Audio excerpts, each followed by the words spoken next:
Good morning, it's Helena. Hi, I wanted to film this earlier in the week, but unfortunately I've been away with a bit of a head cold and my voice was a bit croaky. I probably still sound a little bit nasally, but anyway, let's crack on. I've finished my very first hardcover altered book, recycled book, I guess. It was a lovely cover which I got from Pixie K Designs River Retreat earlier in the month, was it? Yes, it is still this month.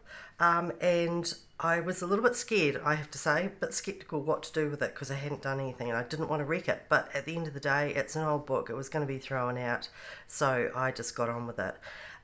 So I've used Golden Mead's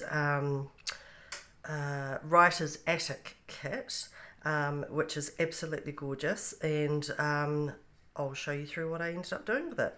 The cover itself was called The Life of Wellington. It's actually a book about the Duke of Wellington, which I didn't actually read, to be honest, but with the writer's kit, it was more about a chap who was a writer, and I thought I'd combine the two and turn Wellington's life into one of a writer rather than a military person. So here we go. Obviously the pictures are all out of the kit, but absolutely stunning photos.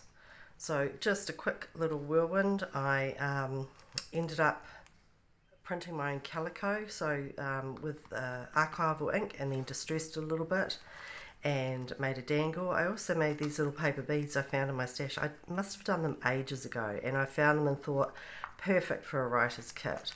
The spine was damaged, and so I ended up having to take it out completely and put a false spine in, which is something else I've never done before either, so that was quite exciting.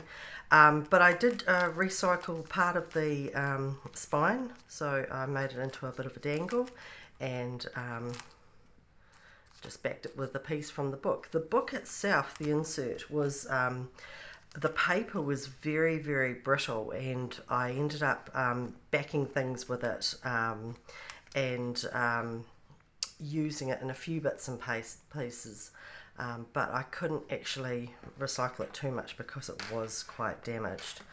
So I also made the little brass jump ring with, I used glossy accents. That's a piece out of the book as an accent as well. And this is slightly raised, so the photo is raised.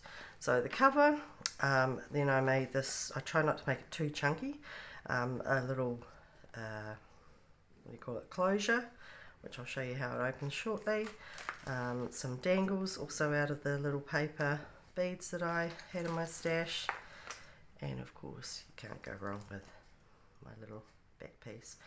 This was actually from the inspiration kit as well from the retreat, and it's a rusted bulldog clip, I guess you call them. So to open you can actually take it off completely. I just clip it onto the back here, and I'll just make sure we're still in frame, and I'll work my way through.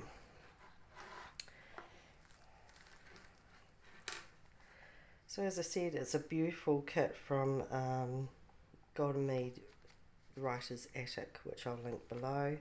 I kept the inside of the book as it was. Yeah, it had this little sticker on here, G.H. Bennett and somebody rather, from Palmerston North, so very Kiwiana. I also got in my inspiration kit some library cards from Kate, and what I ended up doing was I ended up scanning them because they're so precious. Her ones were vintage. Unfortunately this isn't vintage, but I scanned it and then I printed it onto a background paper, like a tea stain background paper that was in Golden Mead's kit, to sort of grunge it up and make it look a bit like that, and punch the hole in. So it's kind of vintage looking, but we know it's not. In the kit also these little printouts of these signs, all to do with writing, inks, stationers, that sort of thing. It's very well put together. Another piece of my stamping I also did, as well as the spine, I also did it on paper as well, just to make it flow through the kit. I'm a bit like that. I tend to pick out 2 or 3 stamps that I like, and the colours that I like that will go with the kit. This one I've themed, obviously the kit goes perfectly with this because of the colours that are in it. So part of the kit I did some mixed media with a bit of texture paste there. I'm not sure if it shows up too well. And I've also mixed the pages in with my own tea-dyed paper as well. So this is what I was talking about, how I coordinate. So I picked out the colours, this sort of orange, just oxide inks, and these flowers through the kit as well. So luckily I had a couple of stamps actually. This is the one I preferred. So I did a bit of stenciling and inking on some of the pages, again just to tie it all in together. But this is out of the kit. It's a background paper. It's quite grungy. My famous little zines, that's what I love, is my little zine booklets. A couple of tags from the kit that's gone in. Just a bit of inspiration, some of the cutouts. Also in the kit was a page of words, and I actually printed them out onto washi paper. And I've sort of scattered them throughout the journal as well. More from the kit, there's a little tuck spot there, little tag, another little word, and you'll see this is all my inking and stenciling as well. It's just going to pop in there. The other thing in the inspiration kit was some old book pages. And because this is all about writers and authors, I just popped them in. A couple of little tip-ins as well. Here's some of that paper that I also printed with the same stamp that I did the calico with. And made a little dangle here with one of the beads. And that dangle is actually almost like one of those picture hooks. Couple of tabs as well, more inking. This was in the book, in the original book, which I got the insert from as well. There was some colour, what do they call them, plates I suppose, in a book, and so I ripped those out and I've put those in just as little extras. Again, another one of those grungy library cards. The other thing I did was I had some tracing paper, and so I printed it onto one of the backgrounds and made a little zine out of that as well. So, but yeah, you might be able to use it somewhere else in the book. But it's very fine. It's got that gorgeous sound to it. The other thing I tend to do is I pop washi tape in, so I've got this little striped green which goes with the green, and my little black pen at the end. That's usually the last thing I do is go through. There's the centre. Yep, so it's a 5-hole pamphlet stitch in the end that I did. Some more of these little washi stickers that were in the kit. That was original page that was still left in the cover, so I cut that off, and it's just to add in there a little paper clip. I think I was gifted that actually. I think that was in some Happy Mail from someone.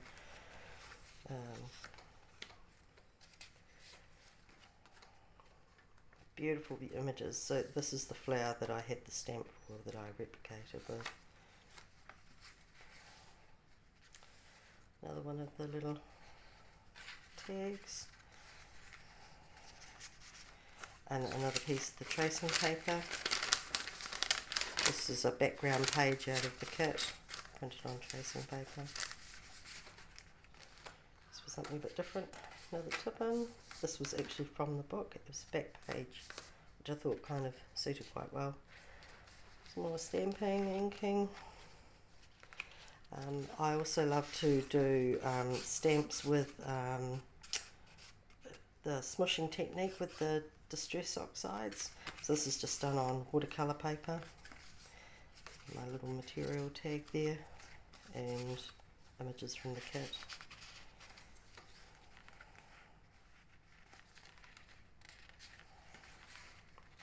So that was the first. I forgot to say there's 3 signatures in here. That was the first signature. How beautiful is that? The colours are just so pretty.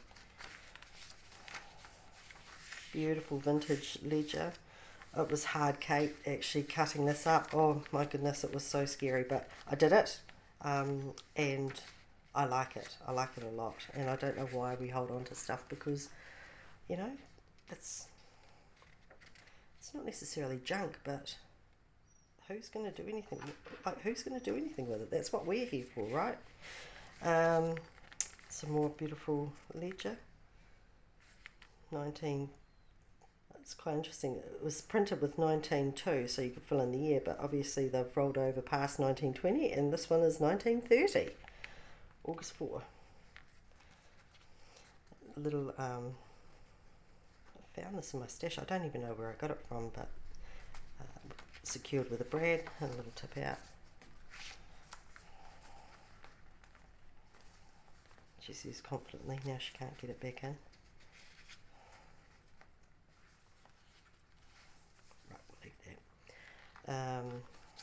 Just some stuff I didn't use, so just tuck it in the side there. I think that's actually a bookmark out the kit, but we'll use it as a side tuck instead. And another little dangle. Another beautiful old piece of book page.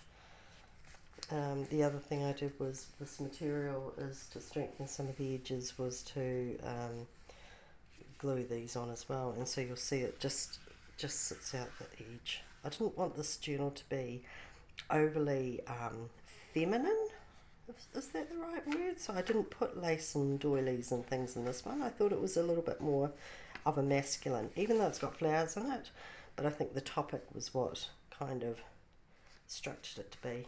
Bit of washi tape. This was incredibly delicate. I realised it after I cut it. It's very old vintage paper, and so I had to strengthen it, so I've just used that same washi tape through. A couple of little stamps, a little hidden paper clip, and on a piece of vellum. So again, I printed background paper on vellum. Found some stamps in my inspiration. I think that was in my inspiration kit, or it's come from somewhere else, but a little hidden paper clip. Tuck something up into there. Another one of my little stamped images. Turned it into a tag. Good. Some more text paste.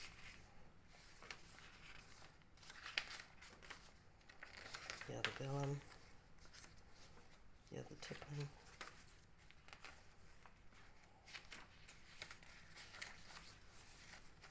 So there's a bit of writing space in here. Here's some of that paper. I didn't want to throw it out, so it's on tea dyed, my own tea dyed paper. Quite nice thick paper actually. And that's another one of those. This was actually a very thin piece of vintage. I'm not sure if it was an invoice or a ledger. So I backed it with the card, just to give it a bit more strength.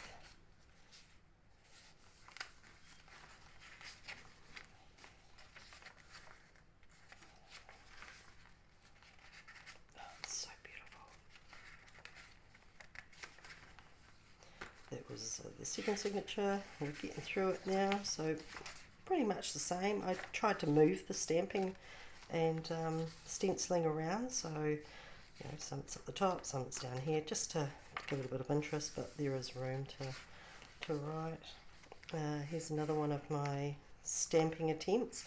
Again, I used 3 inks. I think this was peeled paint. It was a little bit brighter green than what I anticipated. I could have knocked it back with a bit of vintage photo over the top, but I've got this gorgeous stamp of an old typewriter, and You've got to have a typewriter and a writer's journal, don't you? Another one of those plates. This was in the kit. Just a little hidden spot. Tucked it in there. Used a little mini paper clip. They are so cute. Tab. This was a little envelope that was in the kit. It made a little bit of interest, and I glued it down on this side, writing space. Here's the other piece of spine. I backed it onto paper. Dummy me. Backed it on upside down. So, depends on which foot. I guess it doesn't really matter. Do you have flowers upside down? Not sure. Another beautiful piece of book page that was in our inspiration kit, just tucked in. We're coming up to the middle. This is the middle. Little belly band. I love this image. A piece of my material that was left over. Thought I'd just pop that into the belly band. And a postcard that someone gifted me. Another one of my stamped journaling cards. Hold on with a paper clip. My pure resistance is at the end. I'm getting very excited. I hope you're still with me.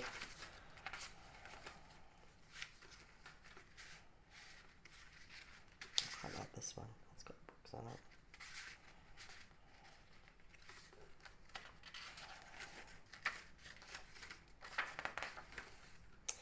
And the back page. So I've glued a book page down, and this, oh, what a treasure this was in my inspiration kit. It is a letter, and it's actually heartbreaking, and I couldn't bring myself to read it. It's dated the 20th of May. Oh my goodness. 1926. It's 100 years old. 100 years old. And I'll just read the first line. My darling, you deserve lots more letters than I write. I wish I had been able to write a letter a day to reach you while in hospital. So, oh, what a heartbreaking letter. And it's from Frank. And it's written on this beautiful vintage paper. It's 100 years old. Asiatic Petroleum Limited. What a treasure. Perfect for this journal. So that, my friends, is my writer's journal. Very, very happy to have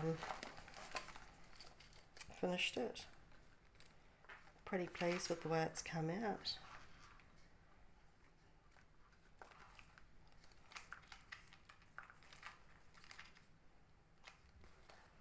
Let me know what you think. Have a great day.